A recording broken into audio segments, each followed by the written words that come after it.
অবশেষে চিরকালের জন্য আয়ুষ নামক এই জঞ্জাল থেকে ইন্দ্রাণী গাঙ্গুলিকে মুক্তি দিয়ে এবার বাড়ি ছেড়ে চলে গেল আয়ুষ। হ্যাঁ বন্ধুরা, ভিডিওতে লাইক দিয়ে দেখতে থাকুন। যে মুহূর্তে কিনা আয়ুষ হঠাৎ করে ওর মায়ের উদ্দেশ্যে যখন কিনা একটা চিঠি লিখে রেখে যখন কিনা বলতে থাকে যে মা আমি চলে যাচ্ছি, হয়তো বা কোনোদিনও তোমার সঙ্গে আমার মুখোমুখি হওয়া হবে না, আর হয়তো বা কোনোদিনও এই গাঙ্গুলি হাউসে আমার ফেরা হবে না, কিন্তু তবুও আমি যতই দূরে থাকি না কেন সবসময় আমার মন এখানেই পড়ে থাকবে এবং আমি সবসময় এই কথাটা মাথায় রাখবো এবং তোমার শেখানো পথেই আমি চলার চেষ্টা করব। জানি না কতদিন তোমাকে ছাড়া আমি বেঁচে থাকতে পারবো, কিন্তু তার শর্তে আমি আমার আপ্রাণ চেষ্টা করব তোমার যাতে কোনো দিনও আমার কারণে কোনো রকম কোনো সমস্যা না হয় এবং তোমার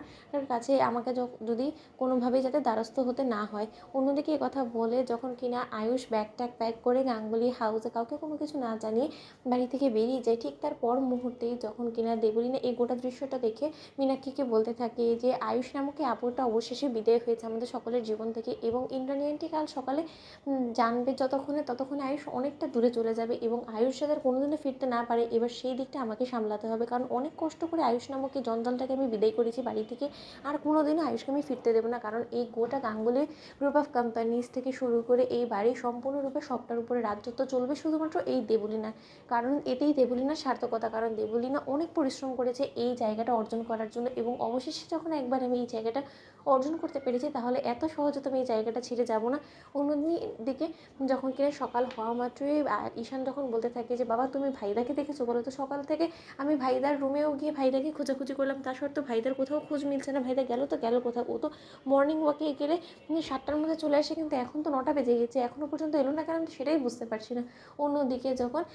দেবপালি বলতে থাকে যে আমিও বুঝতে পারছি না যে আয়ুষ বাবা কোথায়, আমি আয়ুষ বাবাকে কফি দেওয়ার জন্য ঘরে গিয়েছিলাম কিন্তু সেখানে আয়ুষ বাবাকে কোথাও খুঁজে পেলাম না। অন্যদিকে যখন রাজশেখর গাঙ্গুলি সিকিউরিটি গার্ডকে ডেকে বলতে থাকে যে আচ্ছা আয়ুষকে দেখেছো কোথাও, ও বেরিয়েছিল সকালবেলা, ঠিক সেই মুহূর্তে সিকিউরিটি গার্ড যখন বলতে থাকে যে আয়ুষ বাবা তো কাল রাতেই বেরিয়ে গিয়েছে এবং সাথে অনেকগুলো